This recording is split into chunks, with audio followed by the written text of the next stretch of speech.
화이팅! 화이팅! 더 빨리 가자! 더 빨리 계속 가자!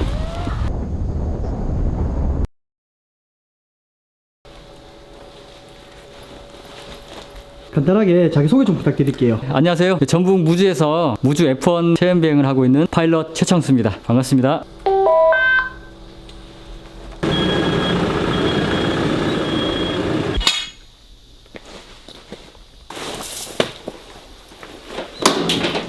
지금 혼자서 운영을 하고 계시는 거예요? 제가 업체 대표고요. 저하고 저희 전문 프로파일럿이 한 분 더 있어요. 그분하고 총 2사람이 운영을 하는데 주말이라든지 단체 손님 있게 하게 되면 조종사는 더 제가 요청해서 증편해서 운영을 하고 있습니다.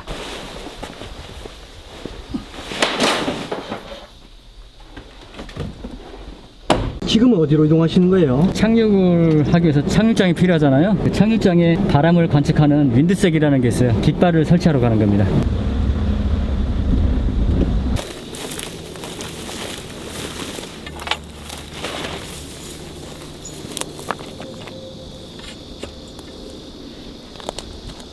여기에 깃발을 이제 설치하시는 이유가 있나요? 뜨고 내릴 때 착륙할 때 바람의 방향이 중요해요. 그러니까 내가 내릴 장소에 바람의 방향이 어떻고 어떤 세기로 불고 있는지 그 특성을 파악해야 안전하게 내릴 수가 있거든요. 그래서 이 깃발을 설치를 하는 겁니다. 착륙 장소는 아무 때나 뭐 할 수는 없나요? 넓다고 되는 것이 아니라 그 넓은 환경이 바람이 안정되게 형성이 되는 곳인지 지형적 특성도 봐야 됩니다. 이런 곳에서는 갑작스러운 난류 같은 게 발생을 하지가 않아요. 근데 뭔가 움푹 패이고 골짜기가 깊다든지 그러면은 그런 곳은 착륙할 때 위험 부담이 있습니다. 비행하는 시간도 드론처럼 시간이 있다고 들었거든요. 항공청에서 권장하는 비행 시간이 있어요. 비행 시작은 그날 기상청에서 제공하는 일출과 일몰 시간이 있어요. 일출 후 30분부터 비행 시작을 할 수가 있고 비행 종료는 그날의 일몰 전 30분 전에는 비행을 마감을 해야 됩니다. 이제 이륙할 준비는 다 끝낸 거예요? 예, 이륙할 준비는 다 됐습니다. 손님이 오시면 비디오로 안전교육도 하고 체험 동의서도 쓰고 저기 보이시는 그 산 정상 이륙장이 있는데요. 저곳으로 가서 비행을 진행하면 됩니다.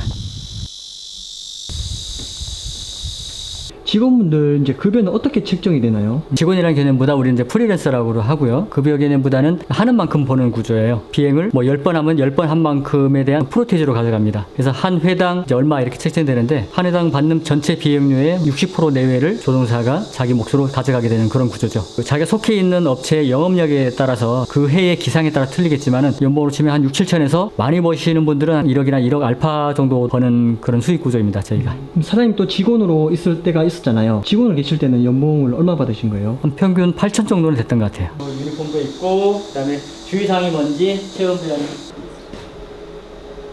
예행 공식입니다. 뒤에서 당겨지는 힘은 패러글라이딩 체험 동의서입니다. 체험 배경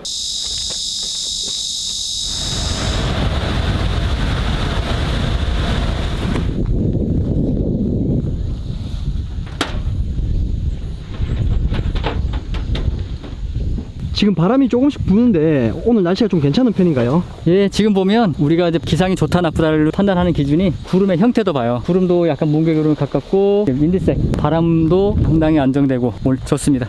굿입니다.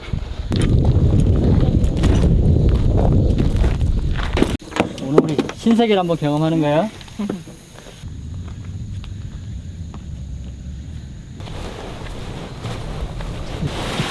이런 일을 이제 하려고 하면 좀 자격증이 필요하잖아요. 네네. 자격증이 이제 국가 자격증인가요? 네, 그렇죠. 저희들은 취미 비행이 아니라 영업적으로 하기 때문에 교통안전공단에서 그 주관하는 자격 요건을 갖추고 실기 테스트를 해야 됩니다. 초경량 비행장치 조종 면허라는 자격증을 따야 돼요. 취미 목적으로 할 때는 그러니까 사단법인이죠. 거기서 발급하는 자격증만 있으면 되고요.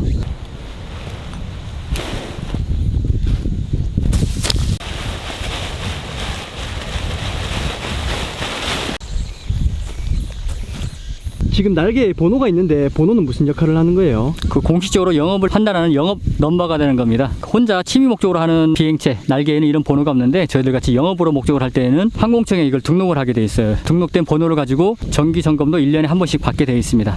아, 이 번호가 없으면 이제 영업을 할 수가 없는 거예요? 그렇죠. 나이가 어떻게 되세요? 14살이요. 14살이요? 패러글라이딩 이제 할 건데 안 무서우세요? 별로 안 무서워요. 네? 안 무서워요.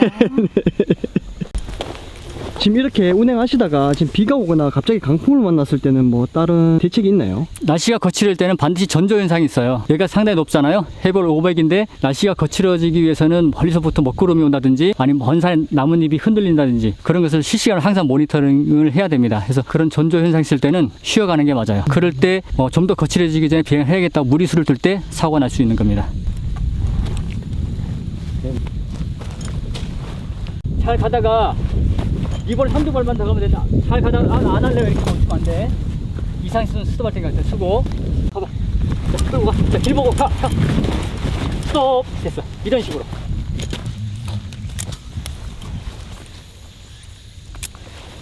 가방처럼 메고 있는 건 무슨 역할을 하는 거예요? 정확한 명칭은 하네스라고 하고요. 비행 중 조종사가 앉아서 할 수 있는 운전석이 되는 거예요. 조종사와 체험객이 앉을 수 있는 의자 또는 안전장치 이렇게 생각하시면 되겠습니다. 네. 자, 안전점검합니다. 자, 파이러 헬멧, 다리벨트, 비너, 좌측, 우측 이상 없고 우리 손님도 봅시다. 또 무릎 보호대, 허리벨트, 가슴, 헬멧, 좌측, 우측 다 이상 없네요. 자, 우리 손님 진행할 방향 저기 하얀 길 쪽으로 가고 처음에 세네발 빠른 걸 걷다가 뒤로 훅 당겨서 화이팅! 파이팅!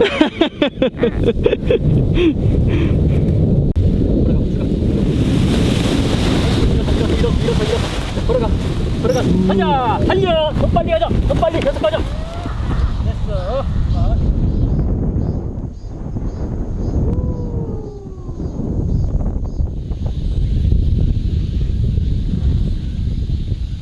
지금 대표님께서 이제 내려가셨는데 왜 뒤따라 안 내려가세요? 주시했다가 상승해서 오면 다시 여기서 이제 좀 대기하고 다시 그냥 하강만 계속 하게 되면 차를 몰고 착륙지로 다 갑니다. 내려갑니다.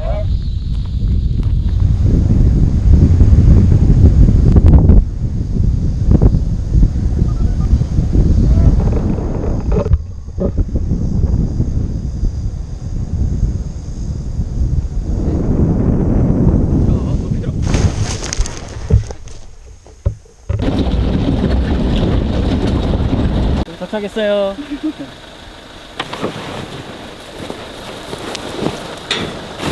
생각보다 비행 시간이 되게 짧네요. 공기 중에는 상승 기류라는 게 있어서 그 상승풍이 많이 있으면 아주 높이 올라가고 마음껏 비행할 수가 있는데 지금은 좀 그렇지가 못했어요. 평소 이제 비행 시간은 얼마쯤 걸려요? 한 10분 내외 10분이 넘을 수도 있고 좀 부족할 수도 있고 그 정도. 오늘 조금 짧았습니다. 이제 다음 순서가 있으니까 다음 순서에는 또 기류가 좋지 않을까 또 기대하고 올라가 보겠습니다.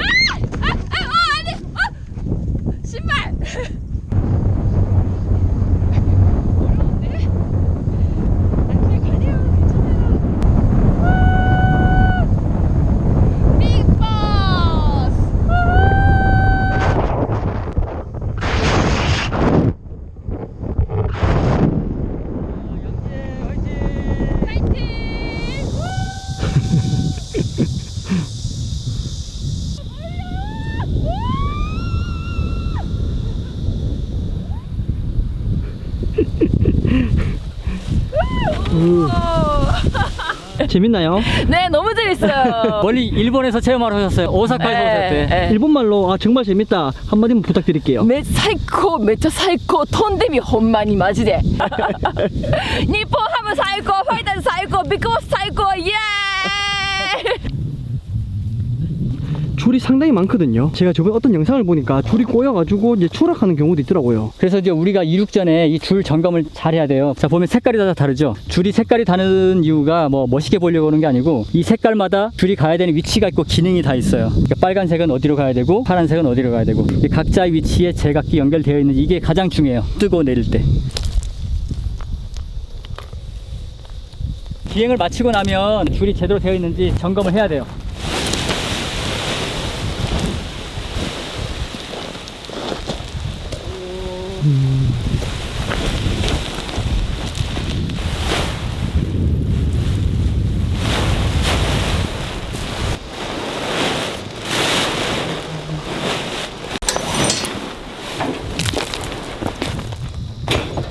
비행을 하시면서 좀 가장 조심해야 될 점이 있을까요? 아무래도 기상이죠. 기상을 잘 읽어낼 수가 있어야 됩니다. 이 기상이라는 게 갑자기 안 좋아지진 않아요. 그 전조현상이 있습니다. 나빠지기 이전에 전조현상을 잘 예측하고 그게 무리수가 있다라면 스톱을 걸어주는 거. 비행에 대한 기량도 기량이지만 어떻게 보면 개인적으로 심리전이라고 생각해요. 심리전. 뭔가 무리수가 있으면 도전보다 포기할 줄도 아는 게 그게 용기고 현명한 판단이라고 생각을 해요. 이거 파이팅 한번 파이팅. 파이팅. 파이팅.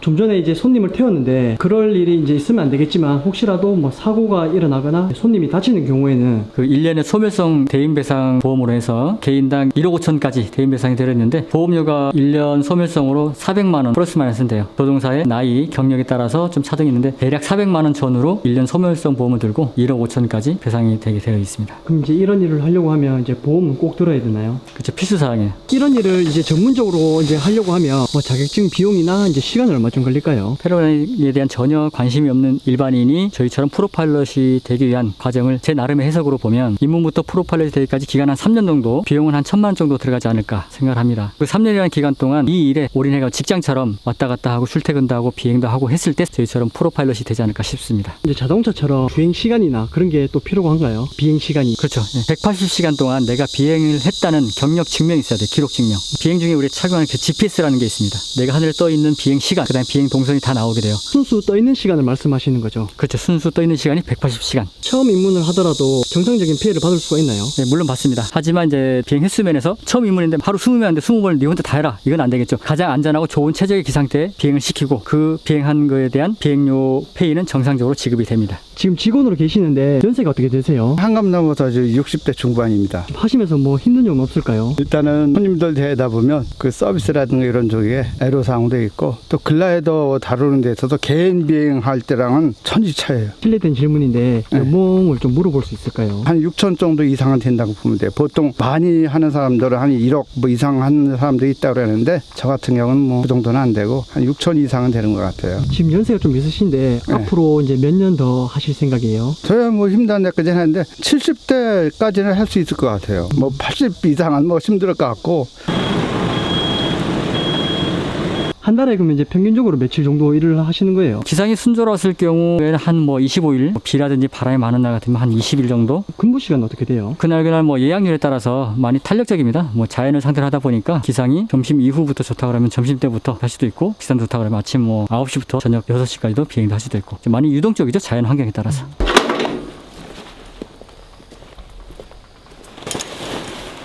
이제 마지막으로 이 직업을 이제 준비하시는 분들한테 한마디만 좀 부탁드릴게요. 저는 이 직업이 상당히 보람되게 느껴집니다. 남에게 기쁨 주고 그게 저한테는 어떤 경제적인 이익도 주면서 제 직업이 될 수 있으니까 자긍심도 있고 보람된다고 생각합니다. 그래서 이 직업을 꿈꾸시는 분들은 제가 운영하는 채널도 있습니다. 제 채널에 들어와서 노크를 해주시면 성심성의껏 답변 드리겠습니다. 감사합니다. 전국의 체험비행 파일럿분들 박연남 화이팅! 안녕! 고맙습니다.